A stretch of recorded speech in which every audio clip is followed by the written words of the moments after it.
নমস্কার বন্ধুরা, বাংলার বাগানে আপনাদেরকে স্বাগত। আপনারা সবাই নিশ্চয়ই ভালো আছেন, আর গাছকে ভালো রাখার জন্য আপনাদেরকেও ভালো থাকতে হবে। তো ধীরে ধীরে কিন্তু বসন্ত ঋতু আসতে শুরু করে দিয়েছে। এটা প্রকৃতির সৃষ্টি, কিছু করার নেই, মেনে নিতে হবে আমাদেরকে। আবার আসছে বছর আবার হবে। শীত এবার যেভাবে মানে আমাকে বেশ ভালোই কিন্তু কাবু করে দিয়েছে। আপনারাও নিশ্চয়ই হয়তো ঠিক সেইভাবেই শীতে এবার খুব কাবু হয়ে গেছেন, কারণ এবার কিন্তু প্রখর ঠান্ডা পড়েছিল। অবশ্য একদিকে কিন্তু ভালো হয়েছে, এর ফলে হয়েছে কি, শীত ঋতু যে সমস্ত গাছপালা আমরা বাগানে বসিয়েছিলাম, ফুল কিন্তু খুব ভালো হয়েছিল, যাই বলুন অন্যান্য বছরের থেকেও। তো আশা করি আপনারাও কিন্তু ভালো ফুল পেয়েছেন। তো মনটা একটু খারাপ হয়ে যাচ্ছে, যেহেতু শীত ঋতু চলে যাচ্ছে। শীতের গাছগুলিও কিন্তু ধীরে ধীরে এবার বিদায় নেবে, বা নিচ্ছে যাকে বলা হয়। তো কিছু করার নেই, আবার আসছে বছর আবার হবে।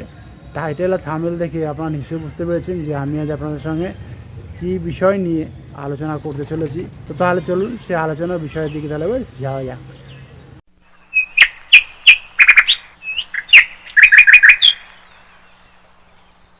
আপনাদের সবার প্রিয় বাংলার বাগানে এই ডবল ডিলাইট গোলাপ ফুলটি ফুটেছে আজ। দেখতে কিন্তু বেশ ভালোই লাগছে, দেখেন কালারটার জন্য সবথেকে বেশি ভালো লাগে।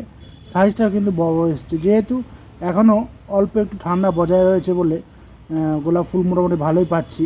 তবে আপনাদেরকে কিন্তু আমি প্রথম থেকেই দেখিয়েছিলাম যে কেমন ধরনের গোলাপ ফুল আপনাদের সবার প্রিয় বাংলার বাগানে ফুটছে। তো আশা করি আপনারাও কিন্তু আমার থেকেও আরও বেশি হয়তো ভালো মানের গোলাপ ফুল ধরাতে পেরেছেন। তো তাতে কিন্তু বেশ ভালোই হয়েছে, কারণ গোলাপ ফুল হচ্ছে ফুলের রাজা। এতে হবে কি, বাগান আরও ফুলে ভরে থাকবে। তো টাইটেল আর থাম্বনেল তো আপনারা দেখে নিশ্চয়ই বুঝে গেছেন যে আমি আজ আপনাদের সঙ্গে কী বিষয় নিয়ে আলোচনা করতে চলেছি। হ্যাঁ, আপনারা ঠিকই ধরেছেন। অনেকেই আমাকে জানিয়েছেন যে তাদের গোলাপ গাছে ব্লাইন্ড শুট আসছে, এবং তারা কিভাবে তার প্রতিকার করবেন এবং ব্লাইন্ড শুট কী তারা জানতেও চেয়েছেন। তো আমি আজকে আপনাদের সঙ্গে সেই বিষয় নিয়ে আলোচনা করব। আপনারা কিন্তু সম্পূর্ণ ভিডিওটি মনোযোগ সহকারে দেখবেন, স্কিপ করবেন না, তাহলে কিন্তু আপনারা অনেক কিছু জানতে পারবেন না। তো দেখুন, এই গোলাপ গাছে কিন্তু ব্লাইন্ড শুট আসার অনেকগুলি কারণ রয়েছে।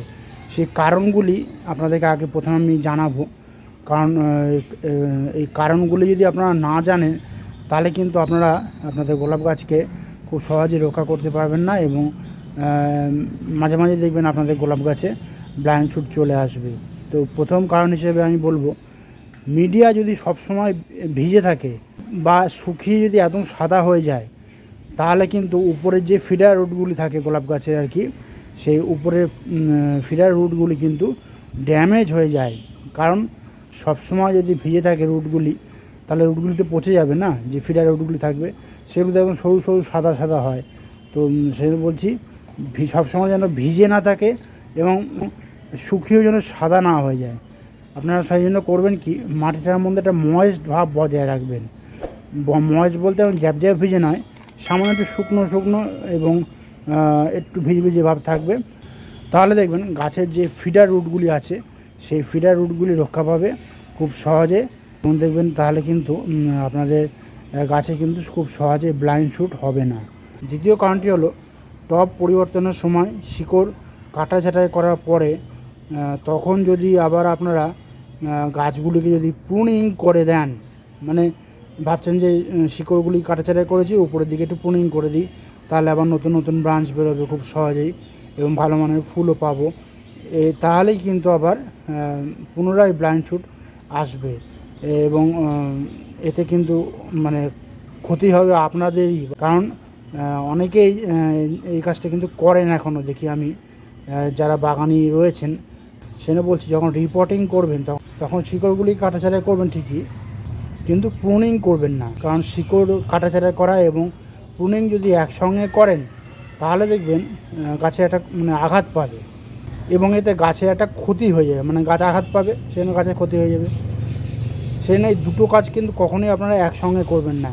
প্রথমে যদি আপনারা রিপোর্টিংয়ের সময় শিকড় কাটাছাড়াই করে নিয়ে আপনারা শিকড় কাটাছাড়াই করে নিয়ে আপনারা বসিয়ে নতুনভাবে রিপোর্টিং করবেন, দিয়ে কিছুদিন গাছটাকে আপনারা ছেড়ে দেবেন, মানে যে শিকড় কেটেছেন সেই শিকড় থেকে আবার নতুন নতুন রুট বার হবে, সেই রুটগুলি মাটি ধরবে। তারপরে যখন নতুন শুট বার হবে গাছ থেকে, তখন কিন্তু আপনারা কাটাছাড়াই করতে পারেন, তাহলে কিন্তু কোনো অসুবিধা হবে না। তৃতীয় কারণটি হলো কাটা ছাঁটাইয়ের পর যখন ছোট ছোট নতুন নতুন যে ব্রাঞ্চগুলি আসবে সেগুলিতে যদি থ্রিপস মাইটস আক্রমণ করে তার ফলেই কিন্তু ব্লাইন্ড শুট আসে। কারণ সেই সময় যে কাণ্ডগুলি আসে একদম কিন্তু কচি কচি কাণ্ড হয়। যেমন দেখেন এখানে দেখেন কচি কচি কাণ্ড কিন্তু বেরিয়েছে, দেখেছেন পাতাগুলিও কিন্তু কচি কচি রয়েছে, আপনারা দেখেন ভালো করে।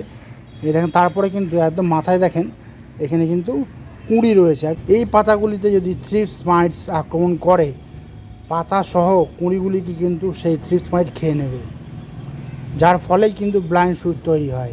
সেজন্য বলছি যখন এরকম নতুন নতুন কচি কচি কাণ্ড বার হবে তখন কিন্তু আপনারা থ্রিপস মাইটসের আক্রমণের হাত থেকে এই কচি কচি কাণ্ডগুলিকে রক্ষার জন্য কিন্তু আপনারা কীটনাশক প্রয়োগ করবেন।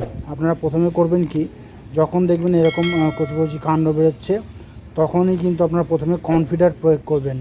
কনফিডার প্রয়োগ করার আবার 10 থেকে 12 দিন পরে কিন্তু আপনারা কাকা নামক কীটনাশকটা প্রয়োগ করবেন। দুটো কীটনাশকই কিন্তু আপনারা ঘুরিয়ে ফিরে সাইকেল ওয়াইজ ইউজ করবেন এবং দুটো কীটনাশকের পরিমাণ হবে 1 লিটার জলে 1.5 থেকে 2 ml মতো নিয়ে আপনারা সম্পূর্ণ গাছটিকে পুরো স্নান করিয়ে দেবেন।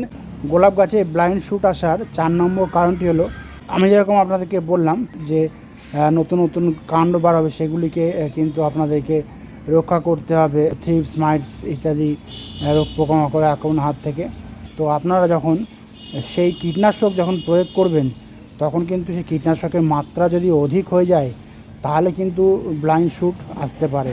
কারণ কি, কারণ এই যে নতুন যে পাতাগুলি দেখছেন, এই যে লাল লাল পাতাগুলি, এর উপরে যদি অধিক মাত্রায় কীটনাশক প্রয়োগ করা হয় এই পাতাগুলি কিন্তু পুড়ে যাবে। এই নিচের পাতাগুলি কিন্তু পুড়বে না, কিন্তু ওই কচি কচি পাতাগুলি কুঁড়ি সহ যে পাতাগুলি আর কি নতুন নতুন ব্রাঞ্চগুলি বার হচ্ছে সেই কুঁড়িও পুড়ে যাবে এবং কচি কচি যে পাতা বার হচ্ছে সে পাতাগুলিও কিন্তু পুড়ে যাবে। এর ফলে কিন্তু ব্লাইন্ড শুট এমনিই হয়ে যাবে গোলাপ গাছে। সেজন্য বলছি কীটনাশকের মাত্রাটা যেন অধিক না হয় সেদিকে কিন্তু খেয়াল রাখবেন, তাহলে দেখবেন গাছে কিন্তু ব্লাইন্ড শুট সহজে আসবে না। টিপস নাম্বার 5, পিএইচের মাত্রা কিন্তু ঠিক রাখতে হবে। অনেক সময় দেখবেন গোলাপ গাছ যে টবে বসানো রয়েছে সেই টবে মাটি তো নিশ্চয়ই রয়েছে, আপনারা মাটিতে বেশিরভাগ গোলাপ গাছ করেন, অনেকে আবার সিন্ডারও আজকাল করছেন। তো দেখবেন টবের মাটিতে কিন্তু পিএইচের মাত্রা দেখবেন অতিরিক্ত হয়ে গেছে, যার জন্য কিন্তু এই ব্লাইন্ড শুট কিন্তু আসতে পারে। এবারে বলি এই যে গোলাপ গাছে যে ব্লাইন্ড শুট আসছে, তো এই ব্লাইন্ড শুটগুলি যাতে না আসে কীভাবে আপনারা প্রতিকার করবেন। তো দেখেন এই গোলাপ গাছে কিন্তু এখানে ব্লাইন্ড শুট এসছে, দেখেছেন আপনারা দেখে নিশ্চয়ই বুঝতে পারছেন। দেখেন ঠিক একদম মিডিল জায়গাটিতে ব্লাইন্ড শুট এসছে। তো এই ব্লাইন্ড শুট যখন আপনারা এরকম গোলাপ গাছে দেখবেন আপনারা করবেন কি, ব্লাইন্ড শুটের যে মাথাগুলি রয়েছে এই দেখেন মাথাগুলি এরকম সেই 5 পাতা থেকে আপনারা এরকম কেটে দেবেন, দেখেছেন এই দেখেন দেখেন এর ফলে হলো কি নতুনভাবে প্রুনিং করা হয়ে গেল এবং প্রুনিং করার জায়গা থেকে কিন্তু আর নতুন শুট বার হবে এবং সেগুলি কিন্তু খেয়াল রাখতে হবে। আমি যে কারণগুলি বললাম সেই কারণগুলির জন্য কিন্তু ব্লাইন্ড শুট আবার পরিণত হয়ে যেতে পারে।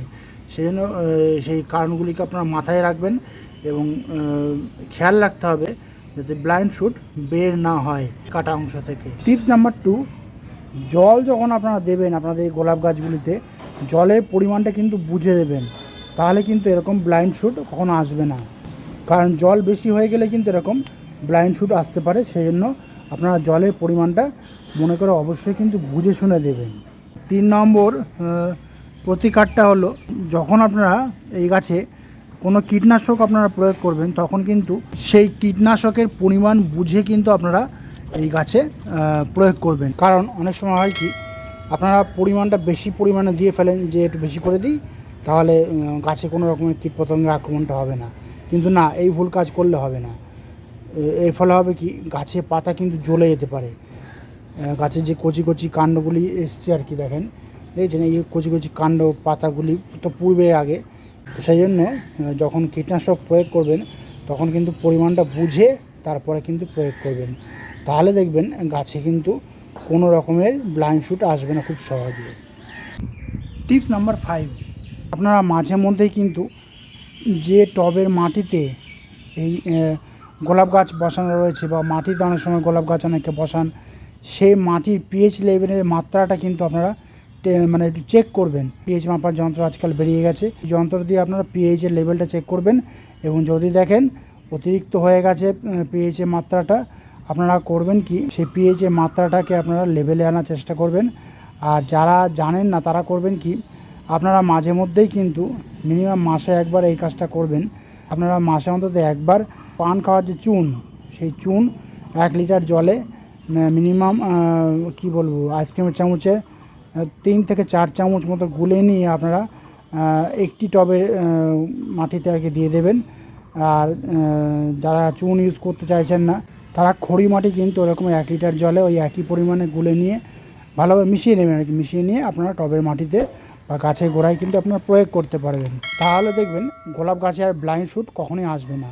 তো আপনারা বলেছিলেন যে ব্লাইন্ড শুট আসছে আপনাদের গোলাপ গাছে, কিছু প্রতিকার বলেন। তো আমি কিন্তু আপনাদেরকে এই গোলাপ গাছে ব্লাইন্ড শুট কী এবং কেন আসে, কীভাবে তার প্রতিকার করবেন, আমি কিন্তু সমস্ত কিছুই কিন্তু A to Z ডিটেলসে বলে দিয়েছি। আশা করি আপনাদের গোলাপ গাছে ব্লাইন্ড শুট আর আসবে না সেই টিপসগুলি যদি ফলো করেন। তো বন্ধুরা আজ এই পর্যন্তই। আর যদি কোনো কমেন্ট থাকে তাহলে কিন্তু বাংলার বাগানকে জানাতে ভুলবেন না, কারণ বাংলার বাগান সবসময় আপনাদের পাশে ছিল, আছে এবং থাকবে। আর আমার এই ভিডিওটি যদি আপনাদের ভালো লাগে তবে লাইক করবেন, গাছপ্রেমী বন্ধুদের মধ্যে শেয়ার করবেন এবং আমার চ্যানেলটিকে সাবস্ক্রাইব করে বেল আইকনটিকে প্রেস করে অল নোটিফিকেশনটিকে প্রেস করে রাখবেন, যাতে নিত্য নতুন ভিডিওগুলি আপনাদের কাছে খুব সহজেই পৌঁছে যেতে পারে।